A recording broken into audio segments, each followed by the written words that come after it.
Hello dear, आज से हम लोग अपना सिलेबस स्टार्ट करने वाले हैं, स्पेशली यूपी, टीजीटी, पीजीटी और जितने भी अन्य टीचिंग एग्ज़ाम्स हैं, उन सभी को लेकर के। तो इसमें सबसे पहला जो सेगमेंट है, वो आपका मैं फिगर ऑफ स्पीच कराने वाला हूँ। हालाँकि यूपी, टीजीटी में मेंशन नहीं किया फिगर ऑफ स्पीच को, बट यूपी, पीजीटी में मेंशन किया है। वो भी बहुत ही लिमिटेड फिगर ऑफ स्पीच आपको डिफाइन किए गए हैं, जिसमें से टोटल 15 फिगर ऑफ स्पीच हैं।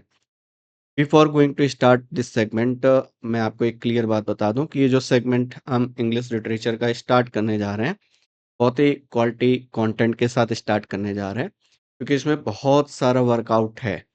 मैंने बहुत सारे प्रैक्टिस सेट, मॉक टेस्ट सभी को एनालिसिस किया है, बहुत सारी बुक्स को एनालिसिस किया है, देन ये सेगमेंट मैं आपके लिए तैयार कर रहा हूँ। हालाँकि वो कंटेंट कैसा है, स्टार्टिंग के 3-4 लेक्चर जैसे आप सिमिली, मेटाफर, स्पेशली मेटाफर ज़रूर देखिएगा। मेटाफर में बहुत सारी प्रॉब्लम्स आती हैं। यूजुअली जो स्टूडेंट हैं वो मेटाफर को पहचान नहीं पाते हैं। तो पर्सोनिफिकेशन, अलिट्रेशन, एपोस्ट्रोफ 2, 4, 5 आप देखेंगे तो आइडिया लग जाएगा कि किस लेवल पर हम चीज़ें करने वाले हैं। बहुत ही क्वालिटी कंटेंट के साथ मैं आपको चीज़ें देने वाला हूँ। दूसरी चीज़, एक और इम्पोर्टेंट बात है कि मैं आपको ये सेशन वाईटी पर बिल्कुल फ्री ऑफ कॉस्ट कराने जा रहा हूँ।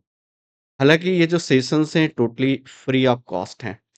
इनके वीडियो लेक्चर्स पूरी तरीके से फ्री ऑफ कॉस्ट हैं, बट इनकी जो पीडीएफ है, वो आप एक्सेस नहीं कर पाएँगे, वो आपको फ्रीली अवेलेबल नहीं होगी। उसके लिए आप 9250 220 920 पे कॉन्टैक्ट कर सकते हैं, व्हाट्सएप कर सकते हैं। ठीक है? अगर आपको पीडीएफ की नीड है तो। नहीं अदरवाइज़ आप वीडियो के सेगमेंट से ही काम चला सकते हैं, ठीक है? चलिए फिर स्टार्ट करते हैं फिगर ऑफ स्पीच। पहले टोटल फिगर ऑफ स्पीच जो हमें पढ़ने हैं उनमें से सिमिली है, मेटाफर है, पर्सोनिफिकेशन है, हाइपरबोली, एपोस्ट्रोफ, पन, एंटीथेसिस, सिनेक्डकी, मेटोनिमी, एलिट्रेशन, इसके बाद ओनोमोटोपोइया, ऑक्सीमोरन, यूफेमिज्म, एपोस्ट्रोफ, ट्रांसपर्ट, एपिथेट। इतने आपको फिगर ऑफ स्पीच इसमें से पढ़ने हैं। Total number of figure of speech आपके पास 15 है, जिनको हमें रीड आउट करना है, जिनको हमें सीखना है। दूसरी इम्पोर्टेंट बात कि ओनोमोटोपिया इम्पोर्टेंट है, इस वजह से इम्पोर्टेंट नहीं है कि इससे क्वेश्चंस क्वेश्चंस तो बनते हैं ऑब्वियसली, बट इससे ज़्यादा इम्पोर्टेंट है इसकी जो स्पेलिंग है वो एग्जाम में पूछी जाती है। एक स्पेलिंग ये भी है आपका ग्रामर के सेगमेंट में, ट्रांसफर्ड की स्पेलिंग भी आपसे एग्जाम में पूछी जाती है, तो ये 2 स्पेलिंग यहाँ से स्पेशली ध्यान रखिएगा।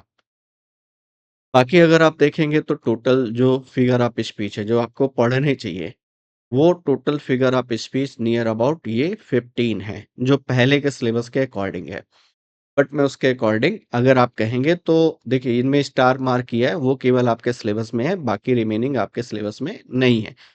तो अगर आप बोलेंगे पूरा फिगर ऑफ स्पीच जो ये 15 है, इनको वाइंड अप होने के बाद अगर आप बोलेंगे, तो फर्दर हम इनके बारे में भी डिस्कशन कर लेंगे। अगर नहीं कहेंगे तो देन कोई बात नहीं, हम आगे बढ़ जाएँगे। ये it's totally depend on you. अब हम चलते हैं फिगर ऑफ स्पीच होता क्या है?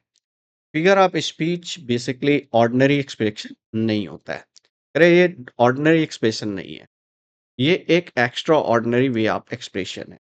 इसमें क्या होता है, वर्ड या फ्रेज जो यूज़ होता है, वो उसका लिटरल मीनिंग से बाहर का मीनिंग होता है।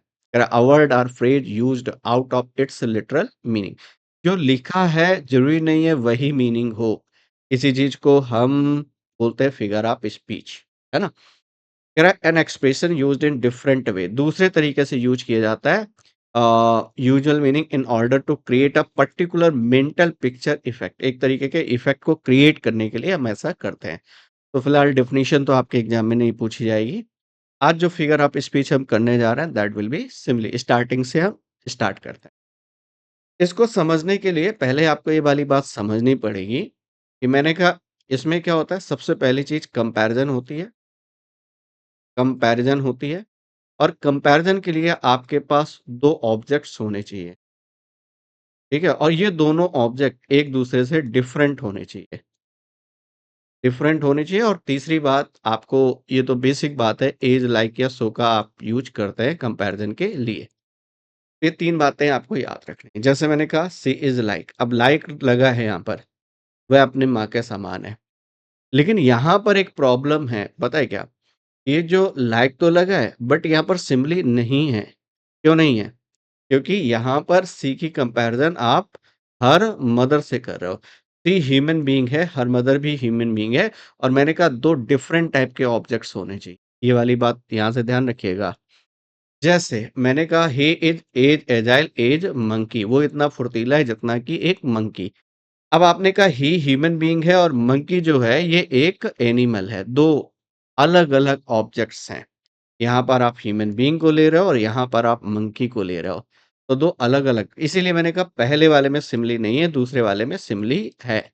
आपको ये ध्यान रखना है कि सिमिली तभी होगा जब कंपैरिज़न होगी, ऐज लाइक या सो का यूज़ करोगे और दोनों objects both objects should be different. आपने कहा the comparison made between 2 different things यहाँ पर ध्यान रखना 2 डिफरेंट चीज़ों के बीच में कंपैरिज़न होनी चाहिए, जिनमें कम से कम एक क्वालिटी कॉमन हो और वर्ड ऐज लाइक या सो का हम यूज़ करते हैं। जैसे यहाँ पर ही भी एजाइल है और मंकी भी एजाइल है, तो यहाँ पर जो कॉमन क्वालिटी है वो दोनों की एजाइल है। ये कॉमन क्वालिटी है, 2 डिफरेंट ऑब्जेक्ट हैं, ऐज का यूज़ कर रहे हो, दैट इज़ व्हाई ये हमारा सिमिली का एग्ज़ाम्पल समझ आ गया? तो वर्ड आप लाइक का यूज़ करेंगे, ऐज का यूज़ करेंगे, age is, so is, such is in सभी का यूज़ करेंगे।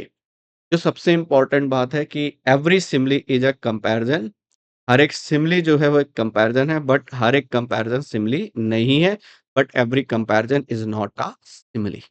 ये वाली बात आपको समझनी है। जैसे पहले वाले में आपने कहा ये कंपैरिज़न तो है, बट ये सिमिली नहीं है। ये कंपैरिज़न है और ये सिमिली है। हर कंपैरिज़न सिमिली नहीं है, लेकिन हर सिमिली कंपैरिज़न ज़रूर है। अब हम चलते हैं, यहाँ पर डिफरेंट थिंग्स होनी चाहिए, कॉमन क्वालिटी होनी चाहिए, लाइक या ऐज का यूज़ होना चाहिए।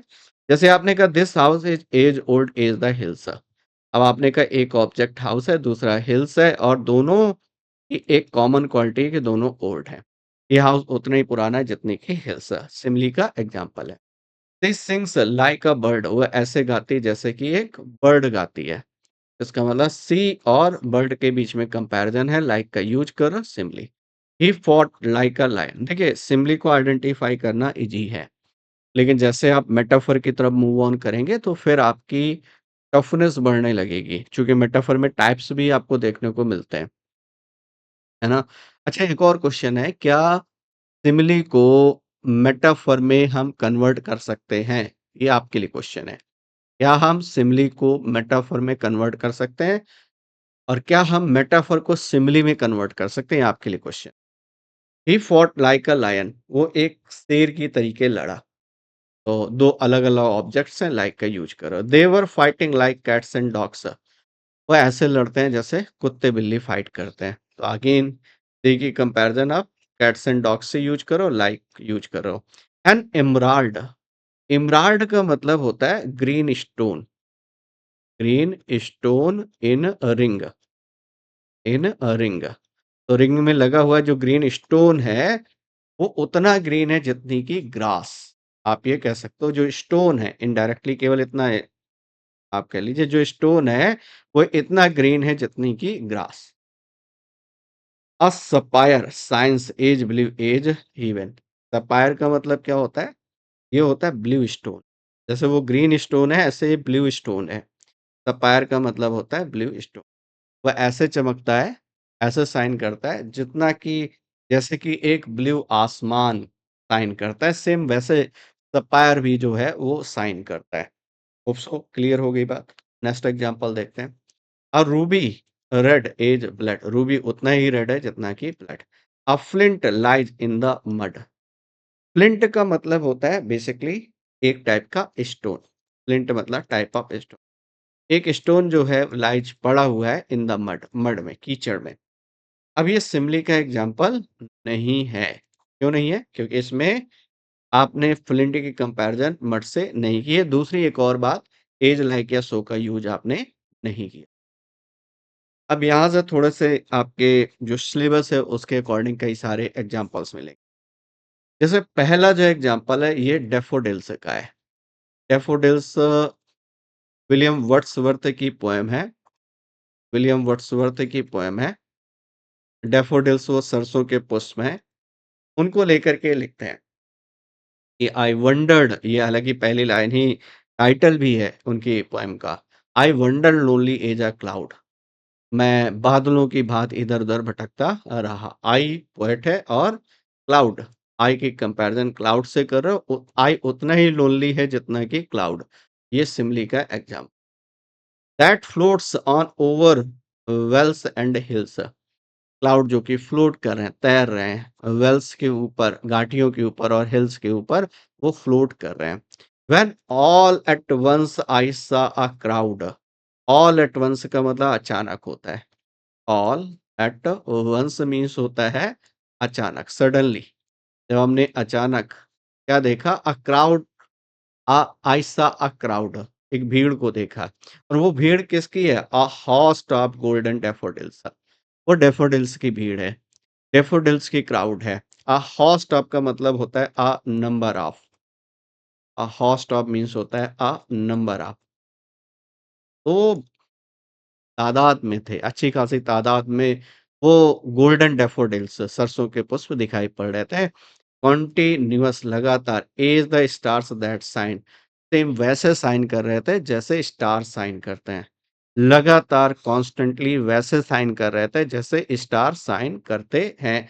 अगेन सिमिली है, यहाँ डैफोडिल्स की कंपैरिजन आप स्टार से करो और एज का यूज, यहाँ भी एज का यूज करो। यहाँ पर आई और क्लाउड के बीच में कंपैरिजन है और यहाँ पर कंपैरिजन है डैफोडिल्स और स्टार्स के।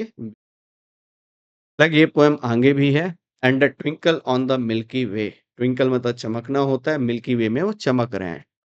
दे stretched in never ending line और वो दिखाई पड़ते हैं, तो जहाँ तक आप नज़र डाल रहे हो वहाँ तक लगातार नेवर एंडिंग लाइन कभी ना खत्म होने वाली, मतलब जहाँ तक नज़र जा रही है पोएट की वहाँ तक वो डैफोडिल्स लगातार नज़र आ रहे हैं। हालाँकि इसमें जो फिगर ऑफ स्पीच है वो हाइपरबोली है, अतिशयोक्ति, बहुत बढ़ा-चढ़ा करके आप बोल रहे हो। कोई चीज़ कभी ना एंड हो ऐसा पॉसिबल नहीं है। हाइपोथेटिकल आप बोल रहे हो। Along the margin of the bay होगा यहाँ पर BAY। समझ आ गया? तो ये थी आपकी एक छोटी-सी पोएम डैफोडिल्स, उसमें 2 जगह आपको सिमिली देखने को मि अब चलते हैं what happens to dreams deferred. देखिए, कह रहा क्या होगा अगर हम सपनों को डिफर करने का मतलब छोड़ दें, रोके ना। Does it dry up? तो क्या ये ड्राई अप हो जाएँगे, सूख जाएँगे? वैसे यहाँ पर अगर आप देखोगे तो यहाँ पर पर्सोनिफिकेशन है। हालाँकि हम लोग पढ़ेंगे आगे बट मैं थोड़े-थोड़े रेफरेंसेस देते हुए चल रहा हूँ। पर्सोनिफिकेशन, एक सेकंड। यहाँ पर पर्सोनिफिकेशन है। पर्सोनिफिकेशन जिसको आप मानवीकरण बोलते हो। पर्सोनिफिकेशन, मानवीकरण बोलते हैं। अगर आप सपनों को जाने दोगे तो क्या ये सूख जाएँगे? ये जो ड्रीम है ये नॉन लिविंग है और ड्राई अप मतलब सूखना हो गया। Like a raisin, raisin miss होता है इन द सन। तो ठीक वैसे ड्राई हो जाएँगे जिस तरीके से जो रेसिन है, जो किशमिश है, वो सूख जाती है ना? और रेसिन का मतलब किशमिश होता है। तो यहाँ पर आपने ड्रीम्स की कंपैरिज़न आप रेसिन से कर रहे हो। जिस तरीके से सन की धूप में जो रेसिन है, जो किशमिश है, वो सूख जाती है, ठीक वैसे ही जो स्वप्न है हमारे, वो भी सूख जाएँगे अगर हम उनको डिफ़र कर देंगे, रोकेंगे नहीं, जाने देंगे। आर फोस्टर लाइक अ सोर, सोर मतलब घाव होता है और अगली जो कंपैरिज़न है, वो ड्रीम की किससे कर रहा है? सोर से कर रहा है, घाव से कर रहा है। आर आर फेस्टर लाइक अ सोर, घाव की तरीके हो जाएँगे एंड देम रन, इसलिए उनको दौड़ने दो, रोको नहीं। यहाँ पर अगर देखोगे तो यहाँ पर सिमिली है, एक सिमिली यहाँ पर है एंड यहाँ पर भी सिमिली है। ठीक है, समझ आ गया? ये एक अगला एग्ज़ाम्पल था, होप सो क्लियर हो गया। अगला जो एग्ज़ाम्पल है वो है आपका लंदन 1802, लंदन 1802 जो कि बेसिकली एक कंपोज़िशन है अगेन विलियम वर्ड्सवर्थ का। डब्ल्यू विलियम वर्ड्सवर्थ का कंपोज़िशन। इसी को टू मिल्टन के नाम से भी आप जानते हो क्योंकि मिल्टन को एड्रेस करते हुए वो लिखते हैं। मिल्टन, एक तो यहाँ पर एपोस्ट्रोफ है, पहला। अगर पहली लाइन में मैं बात करूँ तो जो फिगर ऑफ स्पीच है वो एपोस्ट्रोफ है। जब आप किसी को एड्रेस करते हो, चाहे वो डेड हो, नॉन लिविंग हो, एब्सेंट हो, जैसे यहाँ पर मिल्टन नहीं है, वो डेड हैं, उनको एड्रेस करते हुए बोल रहे हैं Wordsworth, "Thou shouldn't be living at this hour" तुम्हें इस समय होना चाहिए। "England hath need of thee" England को तुम्हारी ज़रूरत है। इंग्लैंड को तुम्हारी नीड है, तुम्हारी ज़रूरत है इंग्लैंड को, है ना? और कह रहा है she is a fan, she की कंपैरिज़न आप फैन से कर रहे हो। अब देखो एक चीज़ और है, कि जब आप कंपैरिज़न करते हो और कंपैरिज़न करते समय इज़, लाइक या सो का यूज़ नहीं करते हो, तो वहाँ पर फिर मेटाफर इस वाले में actually she is a fan में मेटाफर आप जानते हो सिमिली, उपमा होता है, मेटाफर रूपक होता है। लेकिन यहाँ तो सिमिली नहीं मिला। इंग्लैंड को तुम्हारी ज़रूरत है। The soul was like a star and dwelt apart तुम्हारी जो सोल है वो एक स्टार के समान है, जो निवास करती कहीं ड्वेल्ट बनी हुई है, रह रही है ना?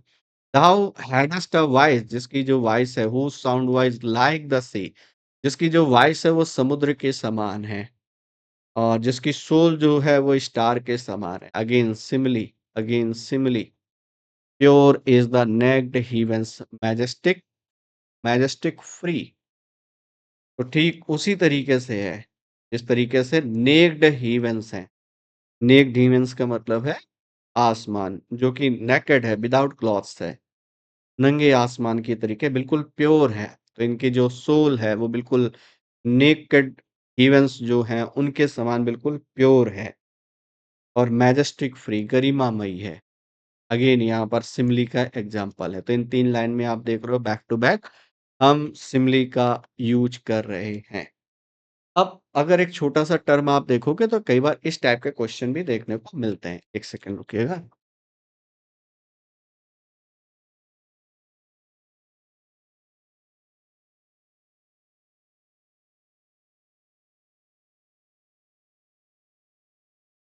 देखिए, अब ये वाले टर्म भी आपको कई बार देखने को मिलते हैं। यहाँ पर कह रहा है as a cloud as proud, as a cloud, as a peacock. ये इस तरीके के टर्म आपको मिलेंगे। इतना गर्व जितने की एक पीकॉक के होता है। इतना बिजी जितना कि एक बी होती है। बी का मतलब मधुमक्खी होती है।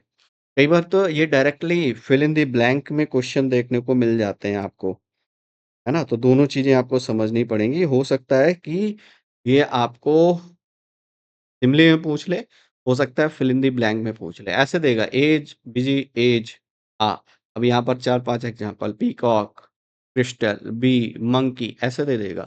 तो आपको इनको रीड आउट करना आना चाहिए। As busy, as a bee, इतना बिजी जितना कि मधुमक्खी है। एज क्लियर, एज क्रिस्टल, इतना क्लियर जितना कि एक क्रिस्टल होता है। एज कूल, एज कुकुम्बर, उतना आप कहते हो उतना अ, कूल जितना कि कुकुम्बर, कुकुम्बर का मतलब कीड़ा या ककड़ी आप बोलते हो, उतना ज़्यादा ठंडा होना, है ना? और एज एजाइल, एज मंकी, इतना एजाइल होना जितना कि इतना फुर्तीला होना जितना कि monkey. Although Amit and twins है, तो एक ये आपको पेयरिंग इस तरीके से देखने को मिल जाएगी, तो इसको भी आपको ध्यान रखना है। Although Amit and Alok are twins है, यद्यप अमित और आलोक जो दोनों जो हैं जुड़वा भाई हैं। They are as different as day night, लेकिन वो एक दूसरे से बिल्कुल अलग हैं, ठीक उस तरीके से अलग हैं, जैसे डे और नाइट एक दूसरे के बराबर नहीं होते, दोनों एक दूसरे के अपोजिट होते हैं। अगेन यहाँ पर सिमिली है, यहाँ पर अमित और आलोक की कंपैरिजन डे और नाइट से की गई। It was not as hell outside, कोई सिचुएशन है जिसकी आप कंपैरिजन कर रहे हो, it was not it was as not as hell outside. It कोई सिचुएशन है जिसकी कंपैरिजन आप हेल से कर रहे हो। ये उतना नहीं था जितना कि हेल है। आई मीन उतना बुरा नहीं था जितना कि हेल है, इनडायरेक्टली आप ये कहना चाह रहे हो। अगेन सिमिली का एग्ज़ाम्पल है। She stood beside her like a rock through thin and thick. Thick and thin का मतलब होता है हर तरीके की परिस्थिति में, इडियम है ये। ही स्टूड वो खड़ा रहा, बिसाइड हर उसके बगल में, लाइक अ रॉक एक चट्टान की भांति। यहाँ पर ही की कंपैरिजन हम रॉक से कर रहे हैं। अगेन सिमिली का example. Her eyes shine like diamonds, उसकी आइज जो है वो ऐसे साइन करते हैं जैसे कि डायमंड्स हो। अगेन लाइक लगा रहे हो, इसका मतलब सिमिली है। तो यहाँ पर आइज की कंपैरिजन आप डायमंड से कर रहे हो। The old man was as blind as bat. अगर कोई बूढ़ा व्यक्ति ठीक उतना ही अंधा है जितना कि एक बैट। ओल्ड मैन और बैट की आप कंपैरिजन करो। अगेन सिमिली का एग्जांपल है। Live a simple life but be brave as a lion. अरे सिंपल लाइफ आपको जीनी चाहिए, लेकिन इतने बहादुर होने चाहिए जितना कि एक लायन। ठीक है, तो यहाँ पर किसी व्यक्ति की कंपैरिजन हम लायन से कर रहे हैं कि व्यक्ति को सिंपल लाइफ जीनी चाहिए लेकिन उतना बहादुर भी होना चाहिए जितना कि एक लायन होता है। Live like a hermit and work like a horse. है ना, कह रहा साधु जैसा जीवन जियो। है ना, व्यक्ति को साधु जैसा जीवन जीना चाहिए और एक हॉर्स की तरीके मेहनत करनी। पर्सन के कंपैरिजन ऑफ हॉर्स से कर रहे हो। एक व्यक्ति को एक हर्मित की तरीके जीना चाहिए और साथ ही साथ एक हॉर्स के तरीके काम करना चाहिए। Like a patient etherized upon a table. Etherize करने का मतलब किसी को बेहोश करना। जैसे आप देखते हो कि इंजेक्शन वगैरह देते हैं, ट्रैंक्विलाइज कर देते हैं व्यक्ति को। अब ये बेसिकली इसके पीछे वैसे ये जो लाइन्स हैं, ये लाइन्स आपको मिलेंगे टी.एस. एलियट, जे. अल्फ्रेड प्रूफ्रॉक, पीजीटी में आपके सिलेबस में भी हैं। वहाँ से ये लाइन है, बट ये लाइन पूरी नहीं है। केवल इतना है, लाइक लगा है, लाइक कंपैरिज़न कर रहे हो। पेशेंट जिस तरीके से पेशेंट टेबल पर बेहोश पड़ा हुआ है, ठीक उसी तरीके से, और क्या किससे कंपैरिज़न की जा रही है। हालाँकि इतनी ही लाइन दे कर के आपसे पूछ लेता है, तो सिमिली है, बट इसकी कंप्लीट लाइन आपकी ये है। लेट अस गो देन, आओ चलें। जो पोएट है, वो अपनी प्रेमिका से कह रहा है कि भाई आओ चलते हैं, यू एंड आई, हम दोनों, हम तुम दोनों लोग चलते हैं। When the evening is spread out against the sky. जब जो इवनिंग है वो पूरी तरीके से फैली हुई है स्काई में। जिस तरीके से एक पेशेंट जो है वो टेबल पर ऐसे लेटा हुआ है जैसे मानो कि बेहोश हो। यहाँ पर इवनिंग की कंपैरिजन, यहाँ पर इवनिंग की कंपैरिजन, इवनिंग जिस तरीके से स्काई में स्प्रेड आउट है, से ठीक उसी तरीके से एक पेशेंट जो है वो टेबल में लेटा हुआ है, पड़ा हुआ है। ये बेसिकली जो लाइन्स है वो टी.एस. एलियट, है ना, पोएट है, और जे. अल्फ्रेड प्रूफ्रॉक मोनोलॉग है। प्रूफ्रॉक, है ना? ये आपका मोनोलॉग है जहाँ से ये लाइन्स आपकी पिक की गई हैं। तो सर ये छोटा-सा सेगमेंट था, होप सो समझ में आ गया हो आपको। ठीक है? तो ये मल्टीपल एग्ज़ाम्पल्स मैंने आपको सिमिली में कराया सो दैट सिमिली आपको अच्छे से समझ आ जाए। ठीक है? नेक्स्ट टर्न पर हम करेंगे मेटाफर, एंड मेटाफर बहुत कॉम्प्लिकेटेड है, बहुत ज़बरदस्त है। उसके बारे में हम फर्दर डिस्कस करेंगे। Thank you. Thanks for attending this session. Thank you. जय हिंद।